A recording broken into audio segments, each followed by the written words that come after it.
باللہ من الشیطان الرجیم بسم اللہ الرحمن الرحیم۔ ناظرین، آپ دیکھ رہے ہیں ادریس الرحمان ویلاگ اور میں ہوں ادریس الرحمان۔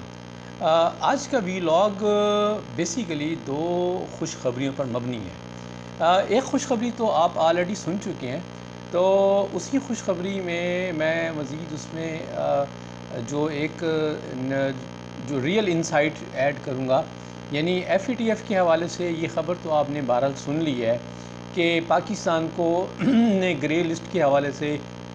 جو ایف اے ٹی ایف کے تقاضے تھے وہ پورے کر لیے ہیں، اور ایف اے ٹی ایف نے اب ایک سروے کرنا ہے اور موقع پہ جاننا ہے، اور اس کے بعد وہ اس بات کو کلیئر کر دے گا کہ پاکستان گرے لسٹ میں رہا نہیں رہا۔ تو اگرچہ پاکستان میں اس خبر کو عمومی طور پہ یہ لیا گیا کہ پاکستان گرے لسٹ سے چلا گیا ہے، اور اس پہ ہمارے ہاں مطلب لڈیاں بھی ڈال دی گئیں اور مٹھائیاں بھی بانٹ دی گئیں، مبارکبادیں بھی دے دی گئیں، کریڈٹ بھی لے لیے گئے۔ تو اب آپ کو میں شیئر کروں گا کہ جو ایف اے ٹی ایف کی جو اصل کمیونیکیشن ہے وہ کیا ہے، اس کو میں شیئر کروں گا۔ دوسری خوشخبری پاکستان کے حوالے سے واقعتاً ایک بہت بڑی خوشخبری ہے۔ ہم اس پریشانی کے منظرنامے میں بیٹھے ہیں تو ہمارے ہاں سوشل میڈیا روایتی طور پہ سیاسی واقعات کو یا زیادہ ڈسکس کرتا ہے، تو یہ ایک بہت بڑی کامیابی تھی جو کہ لائم لائٹ میں تب گئی کہ پاکستان نے ملکی ساختہ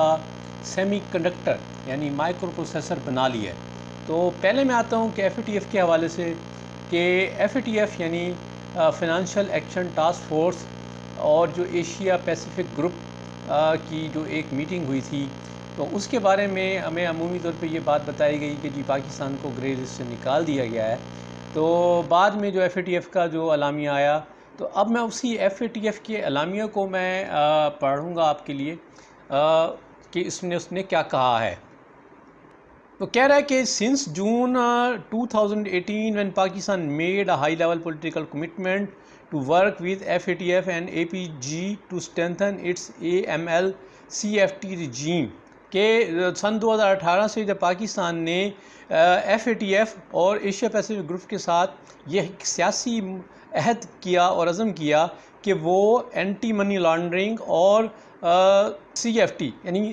کمبیٹنگ فائنانس فار ٹیررزم رجیم کو بہتر کرے گا، اور an address strategic counter terrorism financing related deficiencies, اور اس میں جو کاؤنٹر ٹیررزم یعنی دہشت گردی کے دہشت گردی کی فائنانسنگ کے انسدادات سے ریلیٹڈ جو کمیاں تھیں ان کو پورا کرے گا۔ Pakistan continued political commitment to combating both terrorist financing and money laundering has led to significant progress, کہ پاکستان کی متواتر سیاسی عزم اور جو خاص طور پہ ٹیررسٹ فائنانسنگ اور منی لانڈرنگ کے خلاف ایک اچھی پروگریس رہی ہے۔ In particular Pakistan demonstrated that terrorist financing investigation and prosecutions target senior leaders and commanders of the UN designated terrorist groups, and that there is a positive upward trend in the number of money laundering investigation and prosecution being pursued in Pakistan۔ وہ کہتا ہے کہ جی پاکستان نے خاص طور پہ terrorism financing کے حوالے سے جو تحقیقات تھیں اور پروسیکیوشن تھیں، اقوام متحدہ کے نامزد جہادی یا تخریب کار گروپوں کی سینئر قیادت اور کمانڈر کے خلاف جو ایکشن اور کی گئیں، اور اس کے علاوہ پاکستان کی منی لانڈرنگ انویسٹیگیشن اور پروسیکیوشن میں بھی ایک اچھا جو ہے ٹرینڈ دیکھا گیا۔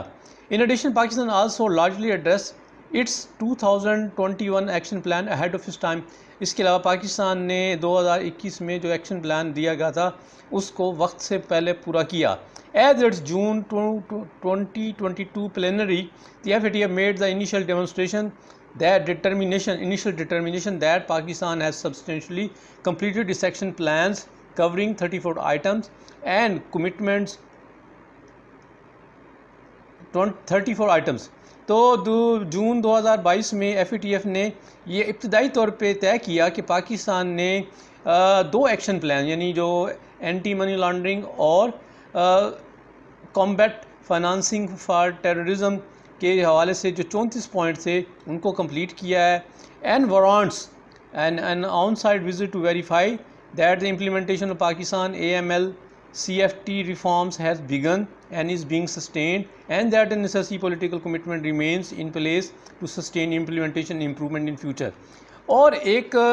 سروے کی ضرورت ہے جو اس بات کو جانچے کہ پاکستان نے اینٹی منی لانڈرنگ اور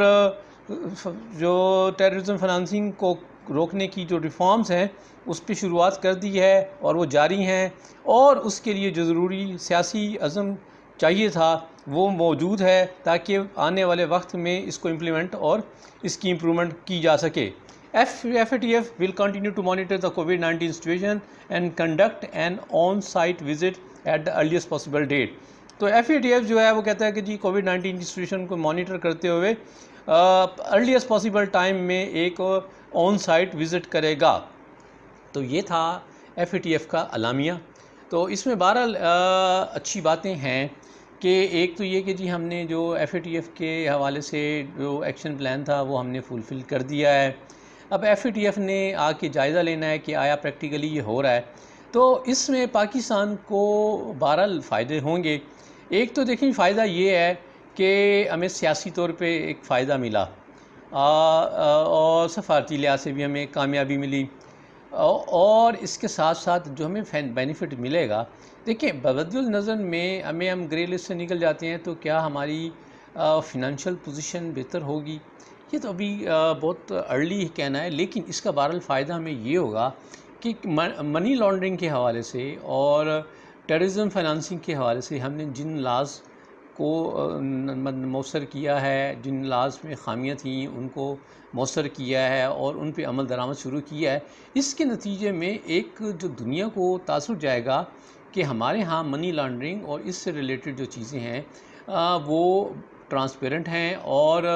اس میں کسی قسم کی جو بے قاعدگیاں ہیں ان کو مطلب کنسیڈر کیا جاتا ہے. کیونکہ اس سے پیشتر ہمیں ایک تو ٹیررزم فنانسنگ کے الزامات کا تو سامنا کرنا پڑا، دوسرا ہم نے یہ بھی دیکھا کہ ہمارے ہاں کوئی فالودے والا، کوئی کلفے والا اور کوئی مخصوص چپڑاسی کے اکاؤنٹوں میں اربوں روپے کی ٹرانزیکشن ہو گئی جو کہ جن کا کوئی پتہ نہیں تھا، یعنی جو بیسیکلی منی لانڈرنگ کے زمرے میں جاتی تھیں. تو اس سے دنیا میں ہمارے لیے ایک تو اچھا بیڈ نیم گیا ہی گیا، دوسرا ہمارے یہاں یہ بھی گیا کہ ہمارا بینکنگ سسٹم جو ہے وہ اتنا کوئی ٹرانسپیرنٹ نہیں ہے، وہ کوئی مستحکم نہیں ہے. تو اس سے ہمارا بزنس کمیونٹی کے حوالے سے ہمیں ان لاز کے امپلیمنٹ کرنے سے اور ان کے انیکٹ کرنے سے بہرحال دنیا کو ایک میسج جائے گا کہ پاکستان میں مطلب یہ معاملات جو ہیں ان کو ایک ٹرانسپیرنٹ اور ایک جو ہے ڈاکومنٹڈ وے میں اور ایک میکنائزڈ وے میں اور ایک سسٹمائز وے میں عمل درآمد کیا جا رہا ہے. دوسری خوشخبری میں آپ سے جو شیئر کرنا چاہ رہا ہوں کہ پاکستان کے لحاظ سے بہرحال یہ بہت بڑی خوشخبری تھی، لیکن انفارچونیٹلی ہمارے ہاں ان چیزوں کو نہیں کنسیڈر کیا جاتا، کیونکہ ہماری زیادہ خبریں جو ہوتی ہیں وہ سیاسی ہوتی ہیں، گوسپ ہوتی ہیں، مسالہ ہوتا ہے. تو یہ ایک ایسی خبر تھی جو بہرحال پاکستان کے فیوچر کے لحاظ سے بہت امپورٹنٹ ہے، ایک بہت بڑا مائل سٹون ہے کہ جب میں آپ سے یہ ویڈیو ریکارڈ کر رہا ہوں تو میں ایک موبائل فون یوز کر رہا ہوں، اسی طرح ہم لیپ ٹاپ یوز کرتے ہیں، الیکٹرانکس ڈیوائسز یوز کرتے ہیں، ان سب میں مائکرو پروسیسر اور سیمی کنڈکٹر لازمی جزو ہیں. سن 2021 کے مطابق سیمی کنڈکٹر کی جو مارکیٹ ہے وہ $556 ارب کی ہے، اور پاکستان اتنی بڑی مارکیٹس میں اب تک کوئی خاص اس سے استفادہ حاصل نہ کر سکا. بٹ اچھی خبر یہ ہے کہ جو نسٹ یعنی national university of science and technology کا جو ذیلی ادارہ ہے اسکول آف الیکٹریکل انجینئرنگ اور کمپیوٹر سائنس، اس کے ماہرین نے ایک پاکستانی خود ساختہ یعنی پاکستانی کا ذاتی ڈیزائن کردہ سیمی کنڈکٹر جس کو N-Tiny کا نام دیا گیا ہے، اس کو بہرحال بنایا ہے، اور نہ صرف بنایا ہے بلکہ اس کی جو ٹیسٹنگ اور اس کے حوالے سے اس کی جو پروٹوٹائپ اسمبلی اور وہ جو ساری لوازمات تھیں اس کا ایک پورا جو ایک نظام تھا اس کو وضع کیا ہے. اور پاکستان نے اس کو بنانے کے لیے اوپن سورس نہیں یوز کیا بلکہ اس کے لیے ملکی خود ساختہ سسٹم ڈیزائن کیا ہے. اس سے ہمارے جو سائنٹسٹ ہیں ان کی مطلب ایک تو ایکسپرٹیز ظاہر ہوتی ہے، اور دوسرا یہ کہ ہمیں اس کی ڈیزائن کے حوالے سے جو کنٹرول اور جو چیزیں ہوں گی اس پہ اپنا بہتر کنٹرول ہوگا۔ اس کے لیے جو اسمبلی لائن تھی یا جو اس کی کاسٹنگ تھی، اس کے لیے تائیوان کی جو ایک معروف فرم ہے Taiwan semi conductor manufacturing company کی خدمات لی گئیں، اور چپ فیبریکیشن کے لیے 65 نینو میٹر کی پروسیس نوڈ کو استعمال کیا گیا، جو اس بات کو ظاہر کرتا ہے کہ ہمارے جو سائنٹسٹ ہیں ان کی ڈیزائن کردہ جو پروڈکٹ ہے وہ انٹرنیشنل سٹینڈرڈ کے مطابق ہے۔ تو اس سے اب ہمیں فائدہ یہ ہوگا کہ پاکستان جو ہے وہ ہوم اپلائنسز اور الیکٹرانک ڈیوائسز میں یوز ہونے والے جو مائکرو پروسیسر ہے ان کے حوالے سے خود کفیل ہو جائے گا، اور یہ آنے والے دنوں میں پاکستان کے لیے جہاں زر مبادلہ کی مطلب کہ بچاؤ کا ذریعہ بھی بنے گا، وہاں زر مبادلہ میں اضافہ لانے کا سبب بھی بنے گا، پاکستان کی ٹیکنالوجیکل بیس کو اضافہ کرنے کا سبب بھی بنے گا۔ یہ ساری کاوش جو ہے وہ ڈاکٹر ریحان احمد کی ٹیم کی وجہ سے ممکن ہوئی ہے، اور اس میں نسٹ کی جو لیڈرشپ ہے اس کا بھی بہرحال عمل دخل ہے۔ تو آنے والے دنوں میں یہ کامیابی، یہ خوشخبری پاکستان کے لیے اور بہت ساری خوشخبریوں کا باعث بنے گی۔ یہ تھا میرا آج کا ویلاگ۔ خوش رہیں، آباد رہیں، السلام علیکم۔